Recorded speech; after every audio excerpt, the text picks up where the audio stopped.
The grocery bag handles dug into Clara Whitaker's wrist as she stepped quietly through the side door of her son's house. She always entered this way, never wanting to interrupt. The kitchen lights spilled across the hallway, warm and familiar, until she heard the voices. "Just dump all 9 kids on her. She doesn't do anything anyway." Clara froze for a second. She thought she had misheard. Then she heard her daughter-in-law's laugh, light and polite, the kind people use when they agree but pretend they don't. She already paid for the food. Paige said the least she can do is keep the kids upstairs. Clara's grip tightened. The receipt in her hand crinkled, the printed number bold at the bottom, $1,963.75. She had not even told them she was covering the meal. She just wanted this Christmas to be smooth, peaceful, better than last year's tension. She thought that taking care of the catering would make everyone happy. Through the doorway, she could see the edge of the kitchen counter, the flicker of candlelight on a half-unwrapped gift. Her son's voice came again, easy and amused. "You know she'll do it," Grant said. "She always does." Clara did not move. She did not breathe. The words hung in the air like a cold wind that had finally found a crack in the walls of her heart. Clara stepped backward, her shoes barely whispering against the tile. She slipped out through the same side door she had come in, closing it with the quiet care of someone used to disappearing. The winter air bit at her cheeks as she crossed the driveway. Her car sat under the porch light, dusted with the faintest trace of desert chill. She sank into the driver's seat and stared straight ahead, the receipt still trembling between her fingers. She didn't start the engine right away. There was no anger at first, just the heavy silence of realization. Grant wasn't cruel, not openly. He still called once a week, still hugged her at family dinners. But somewhere along the way, she had stopped being his mother and had become something else, the default helper, the reliable standby. Her mind wandered through the small kindnesses that had slowly turned into duties. When Paige had her minor surgery, Clara had stepped in without being asked. She handled the school pickups, cooked dinners, folded laundry. When Paige's sister Tessa had her 3rd baby, Clara watched the other 2 kids for the whole weekend. No payment, no sleep, just the unspoken rule that she would always say yes. The habit had grown roots. "Mom can handle it," Grant would say. "Mom doesn't mind." Over time, available became responsible. The line had blurred so slowly that Clara hadn't even noticed it fading. She turned the key at last. The engine clicked to life. The headlights caught a reflection in the window. Calm, polite. A woman who looked like she was driving home, but in truth had no idea where she stood anymore. Clara laid the crumpled receipt on her kitchen counter, flattening it with both palms as if pressing the truth into paper. The total stared back at her, black ink sharp against white. She had wanted to make Christmas easier, to give her son's family one less thing to worry about. Instead, she had bought herself a reminder of where she stood. Her eyes wandered across the kitchen. The decorations were still in their box on the table, waiting for her to hang them. A stack of unmailed cards leaned against the fruit bowl, each signed with careful handwriting, "Love, Mom." For years, she had done everything right, everything expected. And yet, somehow, her effort had turned invisible. Memories rose one by one, quiet and persistent. Last Thanksgiving, she had arrived early to help cook and stayed late to clean. Grant in-laws had taken the guest room upstairs, and Clara had been offered the pull-out sofa in the basement. No pillow, no sheet, just a folded blanket and an apology that dissolved as quickly as it came. At Grant's wedding, she had ironed his shirt, tied ribbons for the centerpieces, smiled through the long day. When the photos are posted online, she wasn't in a single one. "You must have stepped out," Grant said. She had only to wipe spilled wine off the floor. Now standing alone in her kitchen, she whispered to herself. When did helping turn into obligation? The question lingered unanswered in the quiet hum of the refrigerator. The next morning, Clara sat at her kitchen table with a cup of cold coffee and the back of an old receipt. She drew 2 columns across it with a pen, pressing hard enough for the ink to nearly bleed through. On the left, she wrote given. On the right, she wrote received. She began listing without thinking. Rides to the doctor, school pickups, holiday cooking, babysitting, loaning money, hosting birthdays, covering emergencies. The list stretched long, slanting sideways as her handwriting sped up. She had given so much that the paper almost wasn't wide enough to hold it. When she looked at the right side, the received column, she hesitated. Her pen hovered for a full minute before she drew a single dash. That was all she could think of, a single mark in a blank space. She leaned back, staring at the imbalance. Maybe she was being petty, she thought. Maybe she had taken Grant's words out of context. But the longer she stared, the clearer the truth became. She wasn't upset because of one careless sentence. She was grieving a pattern she had let build for years. A thought flickered through her mind. If a friend had asked her to do half of what her family did, she would have said no. Family, though, had always been the exception. Family meant giving without counting. But now, for the first time, Clara was counting, and the numbers told a story she could no longer ignore. That night, Clara pulled a clean sheet of paper from her drawer. At the top, she wrote 2 new headings, What They Assume and What I Want.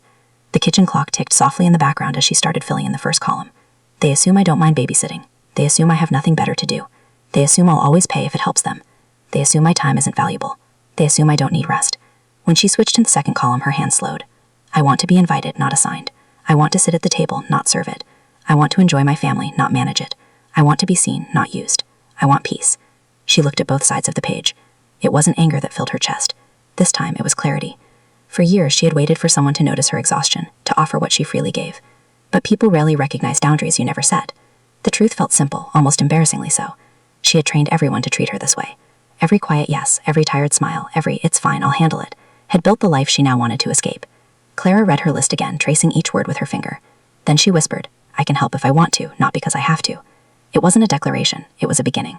By morning, Clara knew what she needed to do. She dialed the catering company, her fingers steady on each number. A cheerful woman answered, her voice bright and professional. "Whitaker residence. Oh yes, the order for the 25th? Was there an issue?" Clara took a slow breath. "No issue," she said. "I just need to cancel everything." There was a pause on the line, then the sound of keys clicking. "We can process a partial refund," the woman said kindly. "You'll receive about $1,000 back after the deposit." Clara thanked her and hung up before she could change her mind.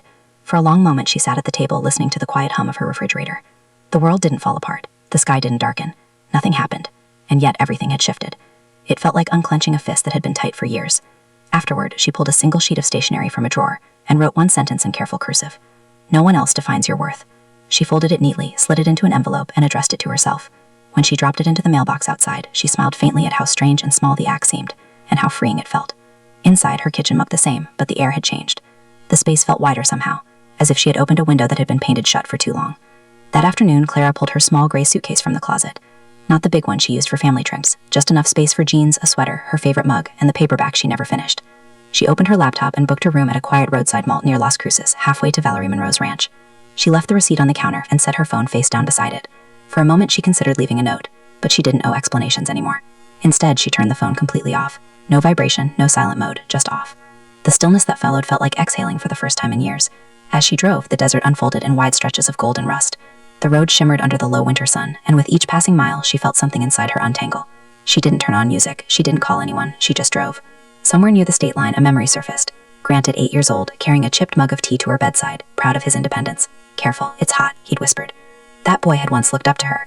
Somewhere along the way, he had started looking past her. Clara smiled softly, not with bitterness, but with understanding. Love could say, even when patterns had to end. The sky ahead stretched open, pale and endless, as if it were waiting just for her. By the time Clara reached Valerie Monroe's ranch, the sun had started to dip low behind the desert hills. The porch light glowed like a small welcome home. Valerie opened the door with her same easy smile, her gray hair pulled into a loose braid. "You made it," she said, and that was all. Inside, the air smelled of cinnamon and roasted chilies. A few neighbors were already gathered in the kitchen, passing around a tray of cinnamon rolls, still warm from the oven. Someone turned on an old radio that hummed softly from the windowsill. There was laughter, not loud or forced, but easy, the kind that fills a room without taking up space. Valerie poured Clara a cup of coffee and led her out to the porch. The wood was warm under their feet, even in the chill air.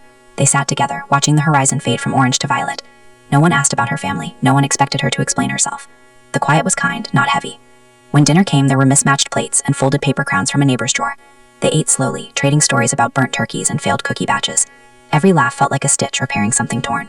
Clara realized then that peace didn't need to be loud or dramatic. It could be as simple as being handed a chair, not a chore. The next morning, Christmas Eve sunlight spilled across the porch. Clara's phone sat face down on the side table, silent for the first time in days. When it finally buzzed, she already knew whose name would appear on the screen.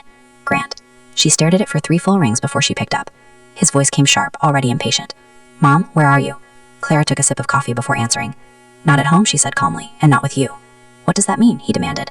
"It means I heard you," she replied. "I was standing in the hallway when you tried cage to dump the kids on me. I heard every word." There was a pause, long and unsteady. She could almost hear him searching for an excuse. "You didn't ask me, Grant. You assigned me. You planned Christmas like I was the hired help, not your mother." He tried to speak, but she kept going. "You didn't invite me to be part of it. You just assumed I'd make it happen." Then came his half-hearted attempt to patch things. "You're still coming, right? You're just upset." "No," she said quietly. "I canceled the catering, the food, the gifts, all of it. I paid for it, and now I've taken it back." "Mom, you're being dramatic." Clara smiled faintly. "No, Grant, I'm being honest. There's a difference." She ended the call, turned off the phone again, and set it beside her coffee cup. Valerie didn't ask a thing. She just passed her another cinnamon roll, and they sat together in the easy quiet. 4 days later, on the morning of December 29th, a sharp knock echoed through Clara's living room. Not a polite knock, a demanding one. She already knew who it was before she reached the door. Grant stood in front, his jaw tight, eyes narrowed. Behind him, Paige crossed her arms, and next to her stood Tessa, looking restless, as if she had rehearsed a speech on the drive over. Clara opened the door but didn't step aside right away. "Come in," she said evenly. They walked past her, not waiting for permission. "You embarrassed us," Paige started. "The food never showed up. People asked questions." Tessa jumped in next. Do you have any idea how hard we had to scramble? Nolan and I went to 3 stores. Grant folded his arms. You ruined Christmas, Mom. Everyone was counting on you. Clara stood near the counter, her hands resting on the edge. She didn't raise her voice. I didn't ruin anything. I just stepped out of a role I never agreed to play. Grant frowned. What does that even mean? It means I'm not your staff, she said, steady now. I'm not the babysitter, the invisible cook, the one who fixes everything behind the scenes. I'm your mother, not your employee. Paige scoffed. So you punish everyone because you're tired? Clara met her eyes. No, I chose not to be used. That's not punishment, that's protection. The room fell silent. Paige's expression hardened. Tessa shook her head, and Grant looked lost, like something familiar had slipped out of reach. Clara walked to the door and opened it. If you came for an apology, she said softly, you're not getting one. They hesitated, expecting her to cave. She didn't. They stepped outside, and she closed the door gently behind them. The lock clicked once, firm but quiet, sealing the moment like a full stop. 2 months passed, and the world did not collapse. The holidays faded into memory, and January slipped by like a quiet